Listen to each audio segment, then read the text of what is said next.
Hong Kong moves to pass its own national security law. Undercover Israeli troops kill 3 militants in West Bank hospital. U.S. Readies retaliatory strikes on Iran-backed militants. Pakistan ex-PM jailed for 14 years a day after 10-year sentence. Microsoft says AI is getting deployed at scale. Amelia Earhart's long-lost plane found?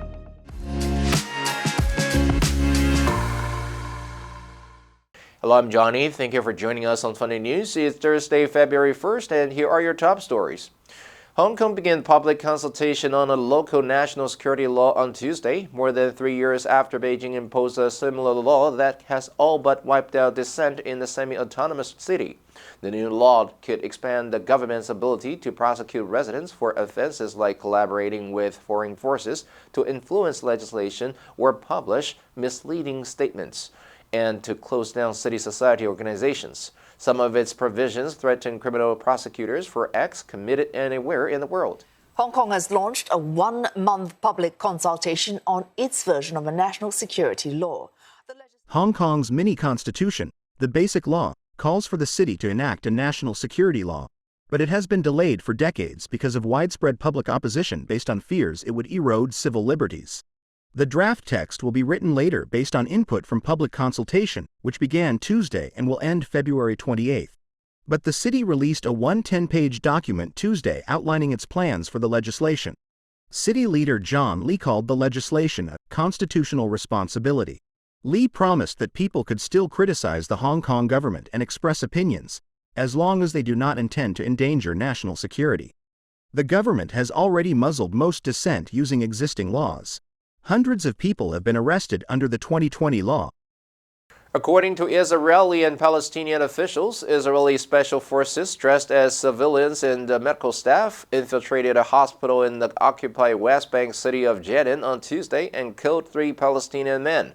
The hospital said that the 3 men were sleeping at the time of the attack. One of those attacked was claimed by Hamas as a member. The other 2 were claimed by Islamic Jihad, another militant group. Hamas said all 3 were also Jenin Brigade fighters, an umbrella group of armed Palestinian factions in the West Bank city. While Israel's war has raged in Gaza for nearly 4 months, the conflict has also spilled over into the occupied West Bank. Tuesday's killings represents one of the boldest Israeli raids since the war began, and experts have warned the IDF's attack may have violated international humanitarian law. CCTV footage shared on social media appeared to show around a dozen commandos disguised as nurses, women in hijabs, and others, with one pushing a wheelchair and another carrying a baby car seat, as they stormed a hospital corridor carrying assault weapons. The IDF said the 3 men had been hiding in hospitals and using them as a base for planning terrorist activities and carrying out terror attacks, and were cynically using hospitals as shelters and human shields. Hamas has previously denied such allegations. The U.S. response to a drone attack that killed 3 American service members in Jordan last weekend will be carried out over the course of several days and striking multiple targets, leaving the White House Tuesday morning. President Joe Biden said he had decided how the U.S. would respond to the attack by Iran-backed militants, but gave no more details. Officials would not say whether any of the targets would be inside or outside Iran. Details about how an enemy attack drone was able to reach a remote U.S. military base in Jordan were still trickling in Tuesday, as the military continued its investigation. Pentagon giving President Biden multiple options tonight. The president says he has now decided how the U.S. will respond. According to 3 officials, speaking on condition of anonymity in order to discuss sensitive battlefield details, the one-way enemy attack drone approached the base around the same time as a U.S. surveillance drone, causing confusion and preventing the U.S. from deploying air defenses. The enemy drone hit the living quarters of the base early in the morning Sunday while troops were still sleeping, wounding at least 40 and killing 3. The deadly attack, which several officials have described as simple luck by the enemy, is a dramatic escalation in the months-long tension between Iran-backed militants and U.S. forces stationed in Iraq, Syria.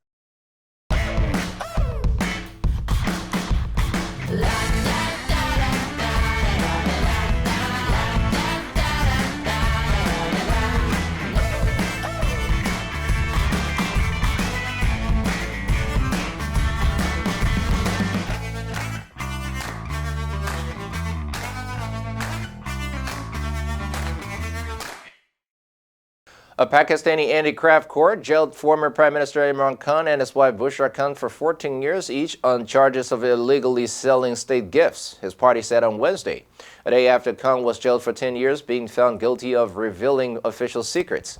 The sentence after the third conviction handed down to the embattled ex-cricket star in the last few months also included a 10-year disqualification from holding public office.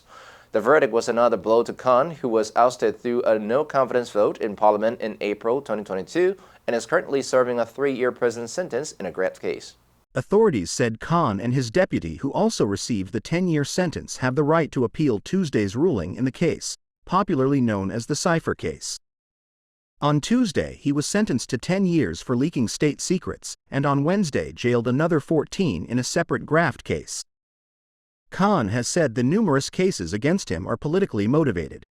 The ruling comes ahead of the February 8 parliamentary elections in Pakistan, a vote that Khan is barred from running in because of his previous criminal conviction. Although Khan will not be on the ballot for the February election, he remains a potent political force because of his grassroots following and anti-establishment rhetoric. He says the legal cases against him were a plot to sideline him ahead of the vote. Microsoft sales accelerated in the final months of 2023, lifted by demand for its artificial intelligence tools. The company said revenue in September to December rose 18% year-on-year to more than $60 billion. The update came as Microsoft became the world's most valuable listed company, its market value soaring past Apple this month to more than $3 trillion. Chief Executive Satya Nadella said, Microsoft is applying AI at scale. As the company provided a quarterly update to investors, the results confirm Microsoft as one of the leading companies as tech firms race to profit from an anticipated next wave of growth ushered in by advancements in AI. The tech giant has a large stake in OpenAI, the maker of the ChatGPT bot, which launched a wave of optimism about the new technological possibilities when it was released in 2022. ChatGPT and other large language models, LLMs, learn by analyzing a massive amount of data often sourced online. Microsoft has been incorporating AI-assisted tools for coding and other purposes into its software and other offerings for businesses. Mr. Nadella said these recent moves were paying off and winning new customers.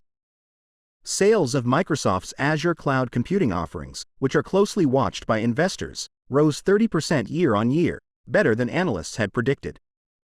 Overall, profits in the quarter rose 33% year-on-year to $21.9 billion.